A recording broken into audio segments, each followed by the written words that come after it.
का प्रतिष्ठित school don Bosco school, जो कि एफिलिएटेड है सीबीएसई से, जहां 10+2 तक के बच्चों को उच्चतम शिक्षा प्राप्त करते हैं। आपको बता दें, बीबी पाकर दरभंगा में कई वर्षों से प्रतिष्ठित स्कूल डॉन बॉस्को स्कूल में नए सत्र में आरंभ है। अपने बच्चों के भविष्य को करें उज्जवल, स्मार्ट बनाएं और बेहतर बनाएं। दरभंगा का प्रतिष्ठित स्कूल डॉन बॉस्को स्कूल, जो कि आपके बच्चों के फ्यूचर को बनाता है।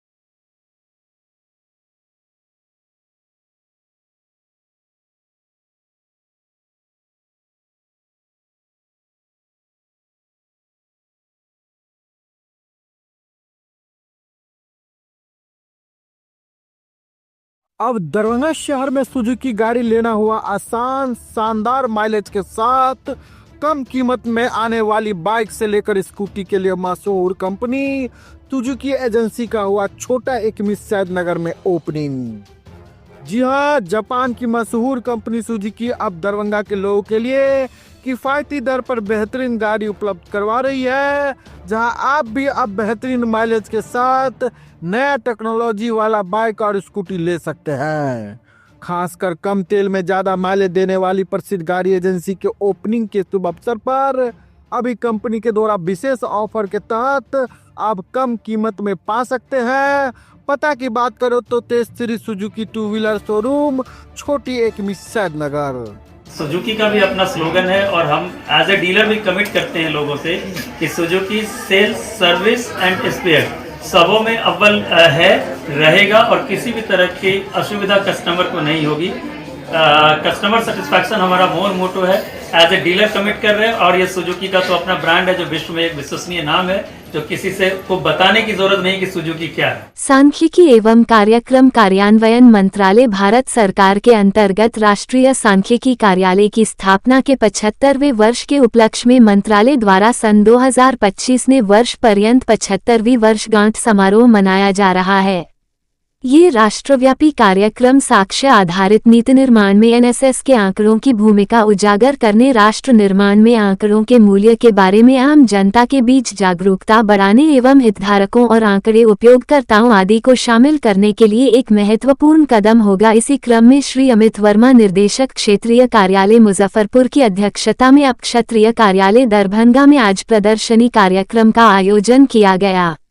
इस भव्य आयोजन में श्री राजकुमार मिश्रा, सहायक निदेशक क्षेत्रीय कार्यालय मुजफ्फरपुर, जिला मुजफ्फरपुर, दरभंगा समष्टि मधुबनी के जिला सांख्यिकी अधिकारी, दरभंगा जिला के अलग अलग महाविद्यालय के प्राचार्य गण, बैंक के अधिकारी गण एवं जिले के उद्गम संस्थाओं के प्रतिनिधि सहित पूर्णिया एवं मोतिहारी के सांख्यिकी अधिकारी की गरिमा में उपस्थिति रही। इस प्रदर्शनी कार्यक्रम में रिपोर्ट प्रदर्शन, अनुदेश, पैम्फलेट, पीपीटी एवं वीडियो के माध्यम से राष्ट्रीय सांख्यिकी कार्यालय के कई क्रियाकलाप एवं आंकड़ों की उपयोगिता संबंधी पहलुओं की झलकियां प्रदर्शित कर राष्ट्रीय सांख्यिकी कार्यालय के क्रियाकलापों एवं कार्यालय द्वारा संग्रहित आंकड़ों के महत्व के बारे में जनता को जागरूक किया गया।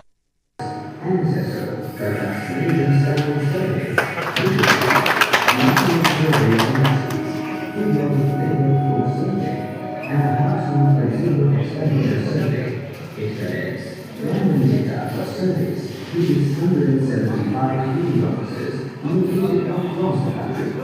So far, 79 rounds of surveys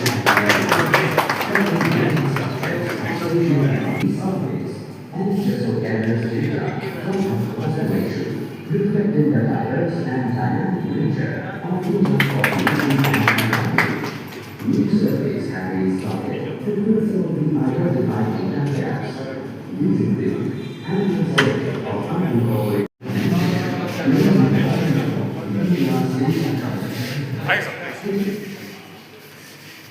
This is dedicated to provide reliable and timely statistical data for the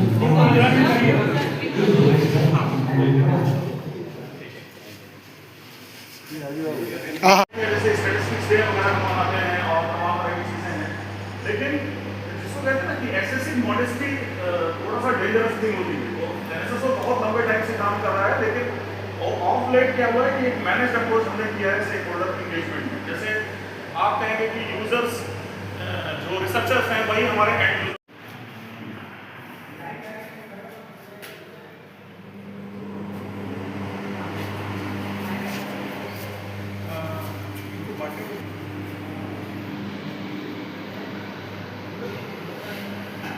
case क्या एनएसएस जो नेशनल सैंपल सर्वे इस दफ्तर के 75वीं वर्षगांठ का प्रारंभ है। ये 75वीं वर्षगांठ का प्रारंभ होता है। उसी में कई मंत्रालय ने स्टेक होल्डर एंगेजमेंट के लिए बहुत सारे क्रियाकलापों की श्रृंखला बनाई है, जिसमें हम एक एग्जीबिशन कर रहे हैं जो आम जनमानस की भागीदारी को एनएसएस के जो किए हुए काम हैं उनको उसमें इन्वॉल्वमेंट और उनको उसके बारे में एक तरह से सेंसिटाइज करने के लिए ये एग्जीबिशन आयोजित की गई है। तो इसमें आप हम जो काम कर रहे हैं नेशन बिल्डिंग के लिए और देश के मतलब विकास में हमारा रोल क्या है, हम उन सब चीज़ों को लेकर के इस एग्जीबिशन के माध्यम से हम वो संदेश जनमानस तक पहुँचाना चाहिए। तो लोग क्या कहेंगे?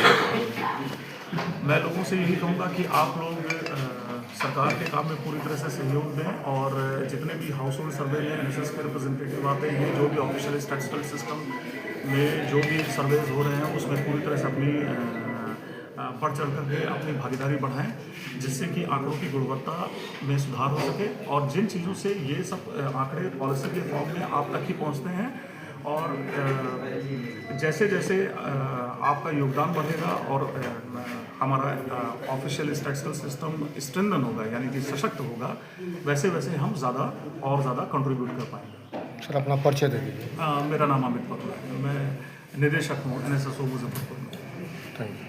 आज दिनांक 8 अप्रैल 2025 को बिल्डिंग निर्माण मजदूर यूनियन दरभंगा बिहार प्रदेश जिला कमेटी दरभंगा के बैठक सिंधवारा प्रखंड के ग्राम बिरदीपुर में मोहम्मद ताज के यहाँ बिल्डिंग निर्माण मजदूर यूनियन दरभंगा जिला सचिव राजाराम पासवान के अध्यक्षता में हुई बैठक को यूनियन के राष्ट्रीय महासचिव बादल खान ने संबोधित करते हुए कहा कि देश में मजदूरों के साथ शोषण हो रहा है। शोषण के खिलाफ लगातार बिल्डिंग निर्माण मजदूरी यूनियन संघर्षरत है और बैठक को संबोधित करते हुए दरभंगा जिला के निर्माण मजदूरों से आह्वान किया कि श्रम विभाग दरभंगा के और मजदूर विरोधी श्रम मंत्री के खिलाफ आंदोलन तेज करने और अपने अधिकार के लिए आगे बढ़ो।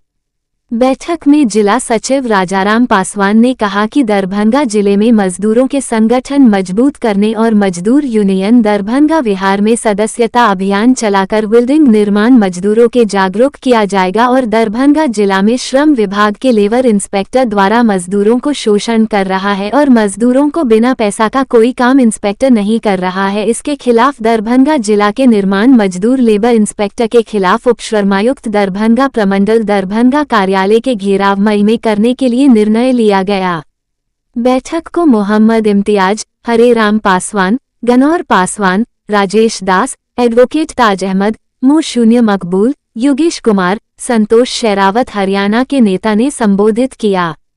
हम लोग जो मीटिंग में हैं, खास करके दरभंगा जिला और पूरे बिहार में बिहार के जो श्रम मंत्री है वो खास करके बिल्डिंग निर्माण मजदूरों के लिए बहुत गलत बयान जारी कर आदेश जारी कर मजदूरों को शोषण कर रहा है। इस शोषण के खिलाफ दरभंगा जिला और पूरे बिहार के बिल्डिंग निर्माण मजदूर श्रम मंत्री के खिलाफ में आंदोलन पर उतरेगी। यह मीटिंग से हम आज निर्णय ले रहे हैं। बिल्डिंग निर्माण मजदूर यूनियन जिला सचिव दरभंगा राजा पासवान, नोट कीजिए, कोई दिक्कत नहीं।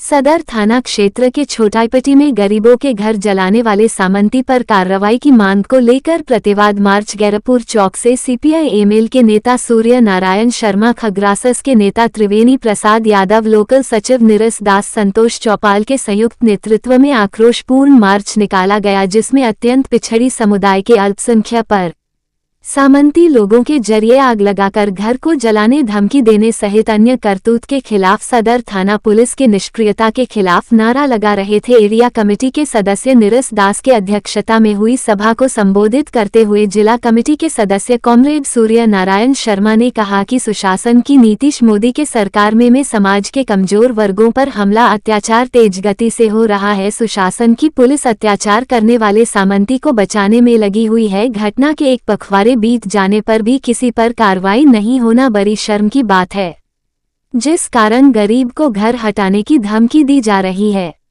अगर गरीबों को न्याय नहीं मिल पाता है तो वरीय पुलिस अधीक्षक महोदय के समक्ष अनिश्चितकालीन धरना दिया जाएगा। सभा राम सेवक, राम अशोक, राम प्रमोद, सदा बालेश्वर, सदा शिव देवी, सीता देवी सहित दर्जनों लोग शामिल थे। सूर्य नारायण शर्मा, जिला कमेटी सदस्य माले।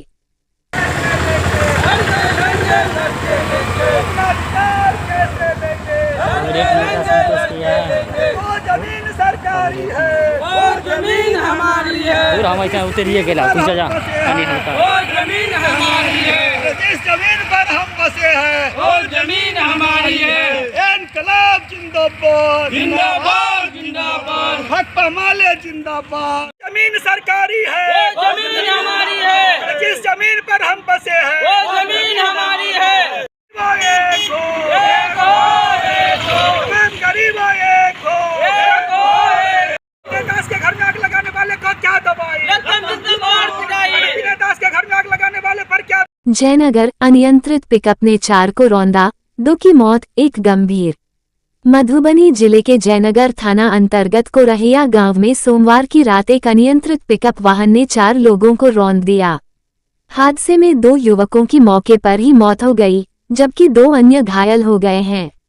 घायलों में से एक की हालत गंभीर बताई जा रही है, जिसे बेहतर इलाज के लिए रेफर किया गया है। प्रत्यक्षदर्शियों के अनुसार सभी युवक गांव की चाय दुकान पर खड़े थे, तभी पिकअप वाहन अनियंत्रित होकर उन पर चढ़ गया। बताया जा रहा है कि वाहन को चलाते समय चालक किसी को गाड़ी चलाना सिखा रहा था, उसी दौरान ये हादसा हुआ। पुलिस ने मौके पर पहुंचकर वाहन को जब्त कर लिया है। चालक को गिरफ्तार कर लिया गया है, जबकि दूसरा व्यक्ति फरार बताया जा रहा है। पुलिस मामले की जांच में जुटी हुई है। जन सुराज प्रवक्ता प्रो कुमार शांतनु ने राहुल गांधी के बिहार दौरे पर कसा तंज, कहा पलायन पर बात करने से पहले राहुल गांधी को अपनी पार्टी के मुख्यमंत्री रेवंत रेड्डी द्वारा बिहारियों के अपमान के लिए माफी मांगनी चाहिए थी। कांग्रेस की पलायन रोको, नौकरी दो, सिर्फ चुनावी यात्रा। तारिक अनवर चंपारनी, प्रवक्ता पटना। जन सुराज पार्टी के प्रवक्ता प्रो कुमार शांतनु और तारिक अनवर चंपारनी ने आज प्रेस कॉन्फ्रेंस कर नेता प्रतिपक्ष राहुल गांधी पर चुनावी साल में लगातार बिहार दौरे को लेकर जोरदार हमला बोला। प्रो कुमार शांतनु ने कहा कि राहुल गांधी का बिहार दौरा पूरी तरह विफल रहा। राहुल गांधी को सबसे पहले बिहार की जनता से माफी मांगनी चाहिए थी। उनकी ही पार्टी के मुख्यमंत्री बिहारियों का अपमान करते हैं और राहुल गांधी इस पर कुछ नहीं बोलते। बिहार में चुनाव है तो उन्हें पलायन याद आ रहा है, लेकिन जब बिहार में बाढ़ आई थी तब वे कहाँ थे? इसके साथ ही तारिक चंपारनी ने कांग्रेस की पलायन रोको, नौकरी दो यात्रा पर हमला बोलते हुए कहा कि यह केवल चुनावी यात्रा है। कांग्रेस के नेता एक दिन में एक जिला पूरा कर रहे हैं, जबकि प्रशांत किशोर जी को सिर्फ पश्चिमी चंपारण, जहां से उन्होंने पदयात्रा शुरू की थी, को पूरा करने में 57 दिन लग गए थे। जन सुराज ने अपनी यात्रा में हर प्रखंड और हर गांव तक पहुंचने की कोशिश की है। पिछले 3 महीनों में 3 बार जब राहुल गांधी जी का पदार्पण बिहार की इस पवित्र भूमि पर हुआ, तो मुझे लगा कि राहुल गांधी जी अपनी गलतियों की माफ़ी मांगने बिहार की जनता के पास आए हैं, लेकिन अपने राजनीतिक करियर की तरह यहाँ पर भी वो मुझे फेल होते हुए नज़र आए। जिस कांग्रेस के चीफ मिनिस्टर ने बिहार के लोगों को गाली देते हुए ये कहा कि बिहारी और बिहार के डीएनए में मजदूरी है, उस कांग्रेस पार्टी का एक वरिष्ठ नेता बिहार के लोगों को पलायन और रोजगार की बात करने, उसका झांसा देने यहाँ आया। इससे पहले कि राहुल गांधी और कन्हैया कुमार जी पलायन रोको रोजगार दो की बात करें, उनको अपने मुख्यमंत्री तेलंगाना के रेवंत रेड्डी से पूछना चाहिए कि जिस बिहार के लोगों ने इस भारत को बनाया है, जिस बिहार का इतना ऐतिहासिक गरिमा रहा है, उसके लिए ऐसे वक्तव्य देने से पहले उन्होंने क्यों नहीं सोचा। खैर,